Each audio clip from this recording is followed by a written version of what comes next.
Hi, third graders. We have two chapters ahead of us read by a special guest that you'll be excited to see.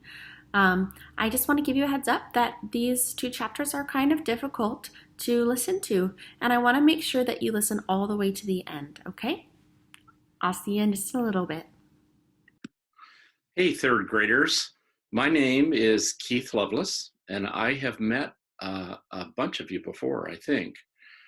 For those of you who don't know who I am Mrs. Blackstock's dad, and I'm happy to read chapters 19 and 20 from The Miraculous Journey of Edward Tulane for you today. The day passed, the sun rose and set again and again.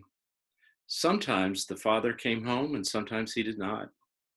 Edward's ears became soggy and he did not care. His sweater had almost completely unraveled and it didn't bother him. He was hugged half to death and it felt good. In the evenings, at the hands of Bryce, at the ends of the twine, Edward danced and danced. 1 month passed, and then 2, and then 3. Sarah Ruth got worse. In the 5th month, she refused to eat. And in the 6th month, she began to cough up blood. Her breathing became ragged and uncertain, as if she was trying to remember in between breaths what to do, what breathing was. "Breathe, honey," Bryce stood over her and said. "Breathe," thought Edward from deep inside the well of her arms. "Please, please, please breathe." Bryce stopped leaving the house. He sat at home all day and held Sarah Ruth in his lap and rocked her back and forth and sang to her. On a bright morning in September, Sarah Ruth stopped breathing. "Oh no," said Bryce. "Oh, honey, take a little breath, please."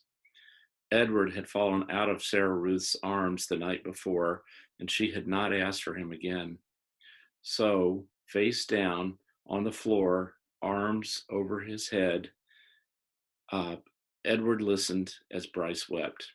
He listened as the father came home and shouted at Bryce. He listened as the father wept. "You can't cry," Bryce shouted. "You got no right to cry. You never even loved her. You don't know nothing about love." "I loved her," said the father. "I loved her." "I loved her too," thought Edward. "I loved her, and now she's gone. How could this be?" he wondered. How could he bear to live in a world without Sarah Ruth? The yelling between the father and son continued, and then there was a terrible moment when the father insisted that Sarah Ruth belonged to him, that she was his girl, his baby, and that he was taking her to be buried. "She ain't yours," Bruce screamed. "You can't take her. She ain't yours." But the father was bigger and stronger, and he prevailed. He wrapped Sarah Ruth in a blanket and carried her away. The small house became very quiet. Edward could hear Bryce moving around, muttering to himself. And then, finally, the boy picked Edward up. "Come on, Jangles," Bryce said. "We're leaving. We're going to Memphis." Chapter 20. "How many dancing rabbits have you seen in your life?" Bryce said to Edward. "I can tell you how many I've seen. 1.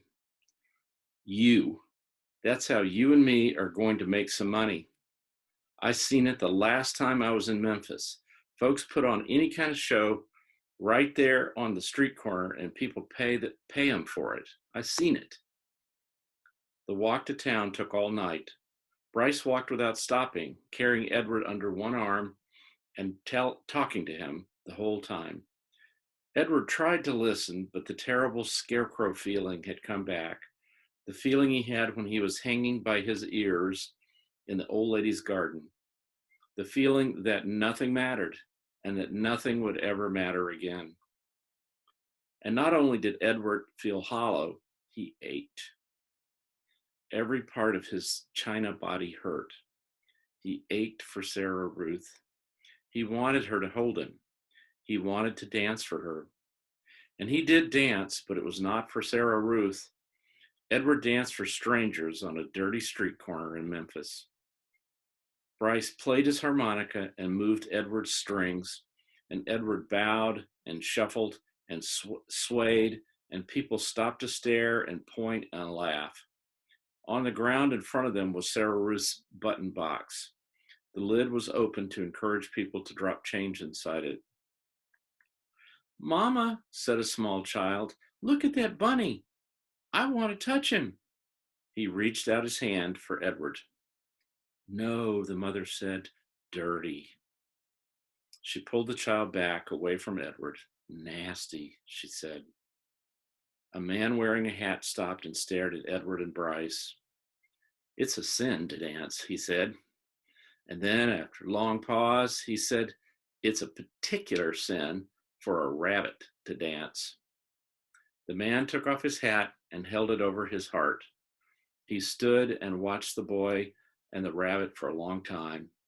Finally, he put his hat back on his head and walked away. The shadows lengthened. The sun became an orange, dusty ball low in the sky. Bryce started to cry.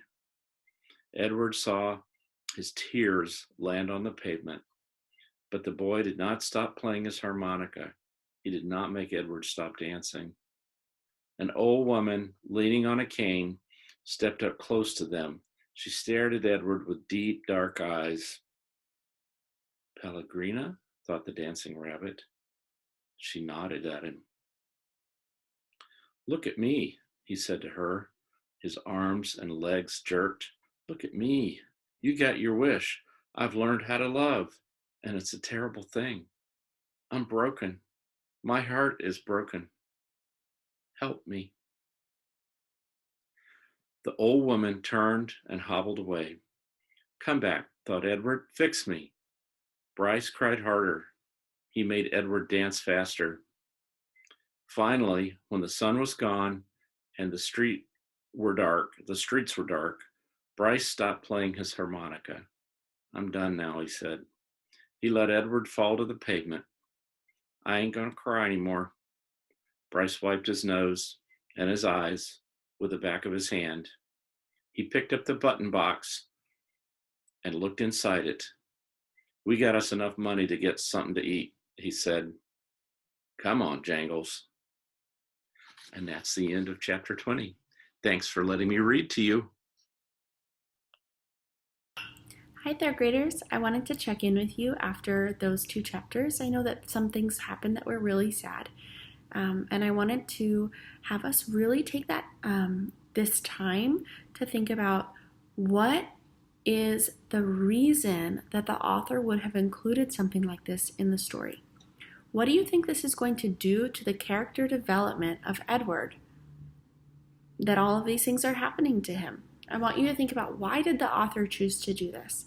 Authors don't just choose to have sad scenes just to make people sad. They always choose them because they want something to happen with another character in the story. Usually that something is something we call character development.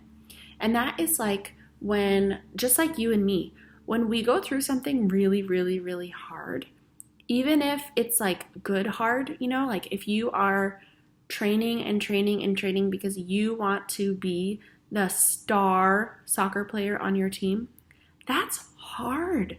And it's not always fun. And sometimes you fail. And sometimes bad things happen, right? When you're practicing and practicing and practicing. But in order for you to get better, in order for you as a person to change, sometimes bad things need to happen. So I want us to really think about, why did the author choose to have these 2 chapters happen for Edward? What do you think is going to happen next for Edward? Okay, third graders, it's good to see you. Bye. I'll talk to you soon.